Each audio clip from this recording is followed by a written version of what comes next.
Bueno, buenas tardes. Muchas gracias por venir a todos. Estamos en la Biblioteca de Falces y, bueno, como tenemos en la Biblioteca de Falces un club de lectura muy activo además, y como fin de fiesta de nuestro curso de club de lectura, estamos haciendo esta charla con José Mari Sanz y con Eloy Egea.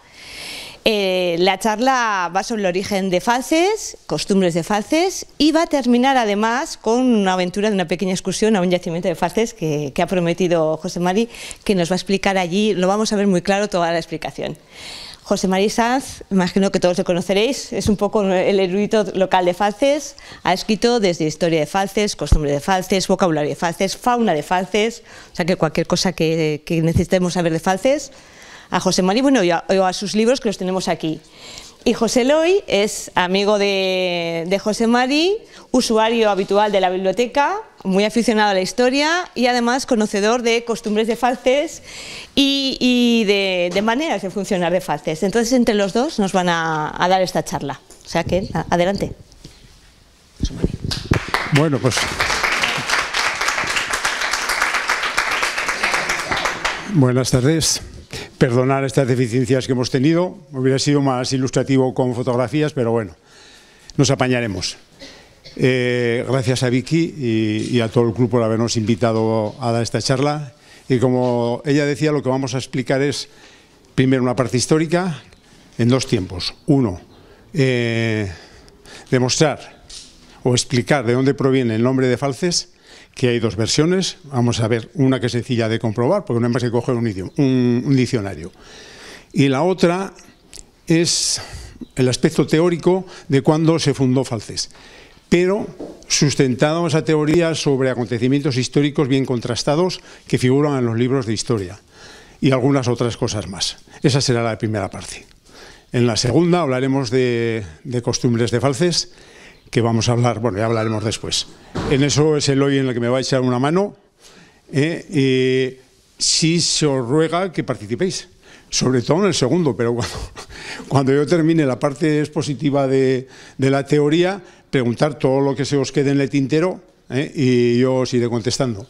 Y después, bueno, pues después de ese rato de relax, tenía una zarzuela preciosa también para poneros, que no la vamos a poder ver, oírla sí, pero ponerla no, y hasta incluso la podéis cantar. Porque seguro que la conocéis todos. Y eso es todo. Así que vamos a empezar. Es posible en el sitio donde vamos a ir encontrar todavía restos cerámicos de época ibérica y romana, en el mismo lugar. Luego estamos en un asentamiento ibero-romano, donde también se han encontrado al menos una moneda de ese periodo. Del año en concreto, del año 150 aproximadamente, 130 y tantos, antes de Cristo. Es decir, que los yacimientos romanos que están investigados, ya sabéis que se fijó su habitabilidad entre el siglo I y el IV, en que desaparecieron, pero ya tenemos asentamientos romanos ahí. Por lo menos ahí, 150 años más o menos antes de Cristo. Y luego explicaré por qué ha ocurrido lo que ha ocurrido y cuándo se fundó Falces en función de estos dos datos. Ha habido algunas enciclopedias, bueno, hay, pues todavía existen, son antiguas, no demasiado, pues son del siglo XX, en que el nombre de Falces se tergiversó. Empezó, en el orden están Julio Altadil, que era navarro, militar, le siguió Corominas, que era catalán, lingüista, Manuel Abella era. Más tarde, Julio Caro Baroja, y el último en decir lo que voy a decir a continuación fue Jimeno Jurío. Bien, Altadil dijo una cosa sorprendente. Era militar, no sé si sabía de lengua o no. Que se había exagerado mucho la antigüedad de Falces. Y que el nombre de Falces correspondía a la voz latina faucis. Faucis de fauce, de garganta. Y eso, un diccionario de latín inmediatamente te dice que eso significa garganta. Aplicado a la geografía, desfiladero. ¿Vale? Sin embargo, el Falces proviene de lo que decía al principio, de falcis, hoz, aplicado a la geografía, los meandros pronunciados de un río. Seguramente que a todos os sonarán las hoces del Cabriel, son famosas. Y desfiladeros, pues en Navarra pues tenemos dos o tres, el de Arbayún, por ejemplo, uno de ellos, y Aoiz me parece que tiene otro. Bueno, pues ¿Cómo se llegó a tergiversar eso? No lo sé. En el caso de Altadil. En el caso del catalán me sorprende mucho en una parte y en otra no. Él era lingüista, pero seguro que no viene a Falces, y los demás tampoco, ¿eh? Es decir, que Altadil hizo una geografía del País Vasco-Navarro. El catalán lo hizo de España. No vino a Falces, fijo. Simplemente copió. Como hacemos ahora cortar y pegar de internet, pues algo similar. Y sin echarle una ojeada a lo que decía, lo copió y los demás han seguido haciendo lo mismo. Ahora, en este momento, ninguna enciclopedia, ningún libro de este estilo mantiene esa tesis. Todos dicen que viene de hoces, ¿vale? Yo creo que es importante y que no hay que darle más vueltas. Tiene el nombre que tiene. Algunos, yo he leído alguna vez que podía haber tenido esa manipulación del origen de Falces en una idea de esconder la raíz latina de la palabra. Yo no entiendo por qué, porque un historiador tiene que decir lo que hay y ya está, y no tiene más eso. Entonces, eso es el origen de la palabra Falces, que yo lo había puesto ahí en cuadro, pues para que vierais la composición de la palabra, ¿no? No sé si habéis visto alguna vez, esta es una pena que no poderla ver, porque hay una fotografía aérea de los años 50 o 60, cuando se empezaron a hacer fotografías aéreas. A lo mejor Virginia la ha tocado verla, suele estar en el ayuntamiento. Está cogida de norte a sur, aproximadamente desde el puente, a cierta altura, y entonces se ven las dos hoces perfectísimas, idénticas. Ahora, al hacer la corta del río, ya desapareció una de las hoces. Y eso es lo que veremos de donde vamos a ir después. Y antes, si queréis, veremos la foto para que recordéis esto. Entonces, el nombre es ese, y no hay que darle más vueltas. Ahora ya lo que vamos a entrar es en el terreno de las especulaciones, pero como decía antes, basadas en acontecimientos reales, en cosas que están en los libros de historia. La primera noticia de Falces que yo leí es de un benedictino que se llamaba Fray Auberto. Decía que en el año 175 de nuestra era, Pamplona, Falces y otros pueblos fueron destruidos en una guerra entre cántabros y vascones. Vale.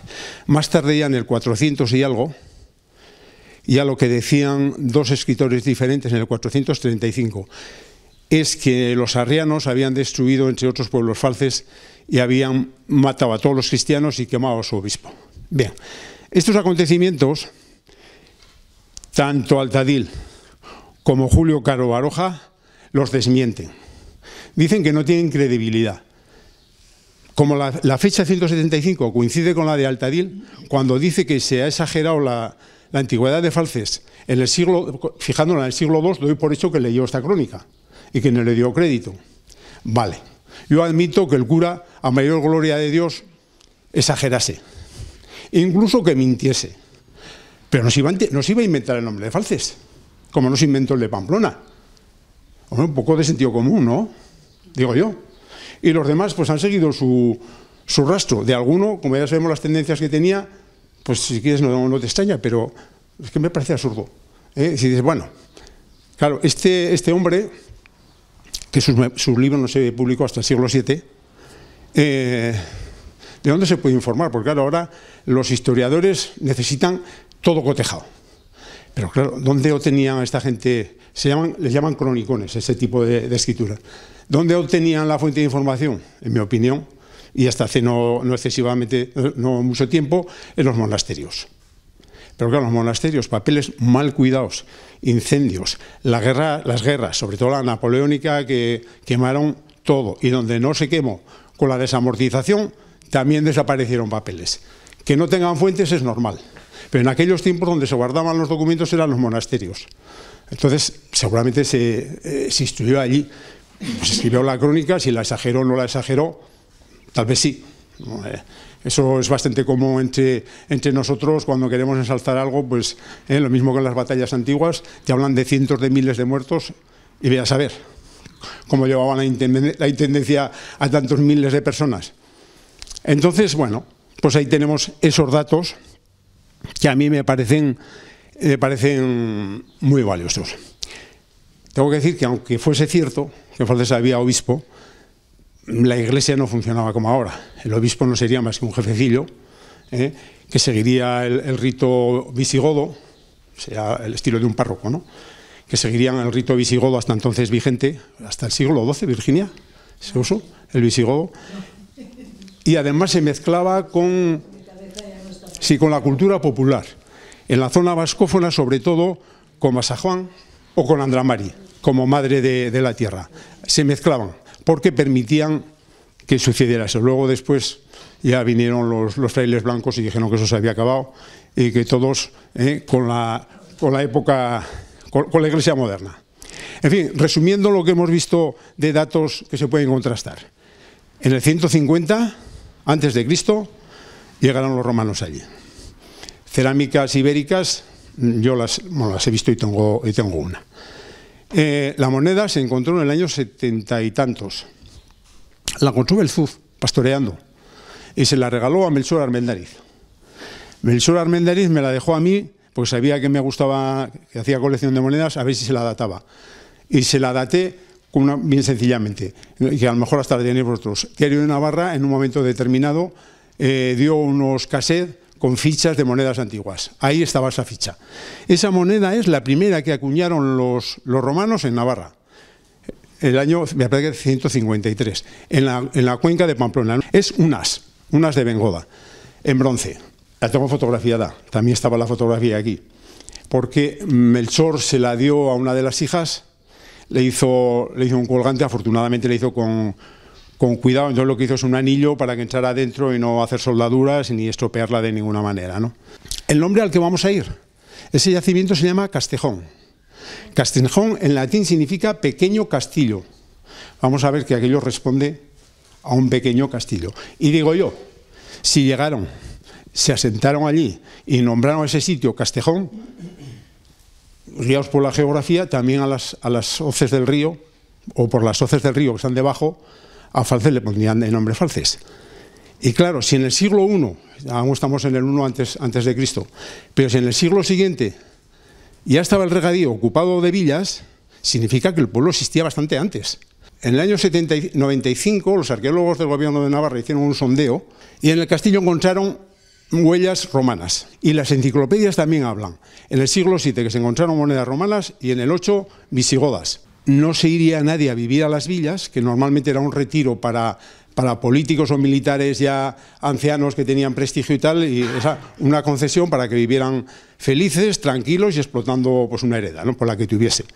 Luego, si en el siglo I estaban las villas, los romanos estaban antes. Falces se menciona en el año 175, que a mí me parece importantísimo. Prescindiendo del motivo, si era exagerado o inventado, Falces no se lo pudo inventar. Vamos, yo creo que eso es así de sencillo. El primer escudo de Falces es de 1300 y pico, del concejo de Falces, de 1300 y pico. Y era una torre esbelta, con almenas picudas y dos foces. Dos foces, que es la foz ibérica, se parece muchísimo a lo que es una hoz de segar. No como las que tenemos ahora, ¿vale? Solamente la curva. Y después el siguiente es de 1408. Y ahí está más explicado. Porque dentro de una estrella gótica está el castillo, están las dos hoces, y debajo hay unas ondas, que es como se dibujaban los ríos. A este tipo de figuras se las conoce como figuras parlantes o definitorias más modernamente. Entonces, las hoces como hoz y el río como río, hoces del río.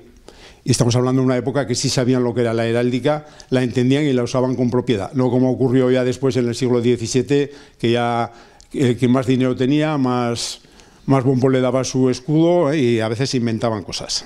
Hasta ahí, entonces, el desarrollo del pueblo medieval pudo ser inicialmente, es decir, entre el año 150 a.C. y el 4 del siglo IV, estaría, según estos indicios, la zona del castillo, y todo lo que es la calle, esa es Congreso o Progreso, la que va de la Abadía al Planillo. Progreso, esa es Progreso, ¿verdad? Sería eso, y no la iglesia, Entonces, digamos que a los dos lados de la calle, más o menos. Esto ya sí que te lo tienes que inventar, porque si no, más o menos eso, ¿vale? Luego, entre el siglo IV Y el 5, es decir, solamente en un siglo, cambió muchísimo. La iglesia se cita en el año 1024 como monasterio de San Andrés, a raíz de una donación que hace el rey de Navarra al monasterio de Leyde. A partir de ahí, unas veces se le cita como monasterio, otras como iglesia de Santa María y finalmente como iglesia de Santa María, ¿no? Pero eso fue, yo creo que fue bastante más tarde, en el 124, sí. Por el otro lado, llegaría hasta lo que fue el Barranco, la calle San Andrés, lo que fue el Barranco, y lo que fue la ermita de San Miguel, es decir, el chaflán que hace San Andrés con la cava baja, ¿vale? Luego ya en el siguiente, entre el 6 y el 12, aquí se colmató el pueblo tal y como lo conocemos ahora, la parte antigua, hasta la plaza, sin tocar la plaza, hasta la calle Mayor. Para el 14 ya estaba la plaza hecha y cerrada. ¿Por qué lo digo? Pues porque se cita en un documento de 1300 y pico. Se cita que el rey ordena, ante el peligro de la guerra con Castilla, que se pongan guardas. Y es la misma, al final estaba dividida en aquella época en 4 quiñones. El quiñón de Santa María, obviamente lo que estaba alrededor de la iglesia de Santa María, el de San Miguel, la que estaba pegada a la ermita de San Miguel, el de Caballeros. La calle Caballeros hasta el siglo XIX fue la que siempre hemos llamado la del Estanco, la que va de la plaza al hecho que hablas es el Orf, Jesús del Orf. La cambiaron para agradecerle unas gestiones que hizo por el colegio y todas estas cosas. Y luego había otro, que era el de la Foz. Este dato también es importante. Si la Foz, que supongo yo que estaba justo debajo del castillo, y que si alguna vez hubo en Falces morería o judería, estaría ahí. Hubo judería, parece ser, pero de todos modos estaba inserta en la aljama de Funes. Nos crearon una crisis de las que tenemos conocido, una crisis económica terrible, porque echaron a todo el tejido industrial, a los médicos, farmacéuticos, matemáticos, los que hacían trabajos manuales, guarnicioneros y tal, los árabes eran muy propios de eso, albañiles, todos los que movían el dinero desaparecieron. Bueno, como os decía, en 1348, cuando llegó la primera oleada de la peste, la gran peste en realidad, Falces tenía 552 fuegos, que eso multiplicado por 4,5 aproximadamente, estamos hablando de la misma población que tenemos ahora. Pero eso en el siglo XIV. Claro, fijaros cómo se viviría. Toda esa gente con sus animales de labor, con sus animales de granja, el estiércol abajo, no había baños, vivían los padres con los abuelos, con los solteros, tenía que ser, las condiciones de vida tenían que ser malísimas. En 1350 habíamos bajado con la primera peste a 222 fuegos. Es decir, se había perdido cerca del 60% de la población. Entre ellos 70 apellidos habían desaparecido. Y no di en contar cuando manejé estos datos cuántos habían entrado nuevos. Quiero decir que el éxodo y la mortandad fue tremenda. En el 501, es decir, después de la guerra con Castilla, aquí no quedaban más que 127 fuegos. Después de esa mortalidad, las familias seguramente ya no eran de 4,5. Probablemente estarían en 4. Por multiplicar por 4, aquí no quedaban 2 gatos. Normal que le perdonaran la deuda. Y eso explica además por qué el caserío falcesino no se recuperó hasta 100 y pico años después. Porque en ese momento no podían hacer más que arreglar una techumbre como pudiesen y poco más, porque no tenían dinero para nada. Pero sí se entiende también la recuperación, porque como la familia real visitaba mucho Falces, el infante Luis tenía una ama de leche de Falces, y una cosa importante también, el regadío. A partir de eso, porque es muy temprano el regadío de Falces. Y eso le tuvo que dar riqueza, la agricultura y el dinero que manejaba la corte. El marquesado de Falces fue un título a cuenta de dineros prestados. Le regalan a la corona, le prestó Mosempierre de Peralta, le prestó, me parece que eran 50.000 florines o algo así, que debía ser la leche. Debía ser muy importante. Y en un momento determinado, pues para agradecerle el apoyo y todas esas cosas, le dio primero el señorío. porque marquesado fue más tarde, a partir de 1492, después de 1492, después de la conquista de Navarra. Y se lo concedió a un yerno, al yerno de Mosempierre de Peralta, le concedió el título, porque le ayudó a Fernando a arreglar sus asuntos con los navarros. Es un pago, un agradecimiento por los servicios prestados. Y nada más, del libro de tontunas de Falces, pues algunos de los chascarrillos pues yo se los he contado, porque mi padre me contaba muchísimos, y yo porque, en fin, desde muy joven pues me iba al campo y, en fin, y me he oído de muchas cosas. Esas cosas que dice José Mari del aguardiente, yo las he oído contar a mi padre, ¿no? También la taberna de los Mayayos, donde tenían la librería, la antigua librería La María José, ahí tenían el aguardiente, como dice, iba la gente a las mañanas, y pues echaban una copa de anís, bueno, lo que pudiesen, y la gente iba a pedirles para ir a trabajar al campo y tal, y bueno, pues la vida pues después de la guerra, que fue terrorífica. Sacaban muchos chascarrillos de las carencias propias, incluso se reían de ellas, ¿no? Y cuando a alguno le había pasado una cosa o había hecho tal cosa, decía, ¿sabes lo que le pasó a fulano? Pues tal cosa, ¿no? Bueno, pues ya era, pues en los pueblos, pues en fin, no sé, y hacían muchísimos alusión a la comida, que es lo que no tenían, y a la bebida. Por ejemplo, iban a llegar una parcela y 2 garrafones de vino. Joder, y dices, 2 garrafones de vino en esos tiempos, bueno, pues se los bebían. O sea así, pues, luego a la tarde cuando venían a casa, pues uno se caía del burro, otro cantaba jotas y otros reñían. O sea, había de todo, ¿eh? O sea, pero eran las carencias y bueno, pues acaban de sacarle partido a su forma de vida. Las madres, las mujeres siempre las grandes perdedoras de todo, siempre, en todas las épocas, en aquellas más. Cómo tenían que discurrir para dar de comer a una familia grande cuando no había nada en casa. Mi padre nació en el Cortijo, luego bajaron a vivir al Matadero, mi abuelo fue conserje del Matadero. Y dice, pues bueno, las mujeres pues cuando estaban limpiando la casa, extremando, que se llama aquí, pues cantando, ¿no? Y claro, pues no había tanta carencia de dinero, dice que había una mujer en el Cortijo que estaba todo el día siempre, ¡ay, por aquí! ¡Ay, por allá! Y le decían, y bueno, no sé si era la María Suspiros o a otra, que es igual, de todas maneras, que le dice, ¿qué le pasa? Que mala está la fulana, ¿sabes? Bueno, ya pues se vivía a golpe de los que se cobraban los frutos, ¿no? Con uno de los días saca la mujer el trapo por la ventana y se pone a sacudirle, a cantar, joder, fulana, qué contenta está. Y dice, sí, dice que pagaron ahí en la remolacha, dijo, que había cobrado la remolacha y tenía remanente, y los demás días se le acababa el dinero y bueno, pues ¿para qué? Es la forma que se vivía, que tampoco había que darle más vueltas. Cuando tenían oportunidad se divertían como podían, y ya está. Había mucho mostillo. Ojo, el mostillo, pero mira, el mostillo era vino cocido. Lo cocían las mujeres y era como una merienda que se le daba, pero untadas, pero imaginaos que aquello que tiene que tener una fortaleza tremenda, pero es que ojo, y si hubiesen pillado pan, azúcar y aceite cuando llegaron los momentos buenos de la marinera, pero es que era así. Nosotros, por ejemplo, yo tengo mis 65 años, pero yo recuerdo cuando llegó a España el queso amarillo y la leche en polvo. La remolacha la utilizaban para azucarar el café.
Este es el punto cero.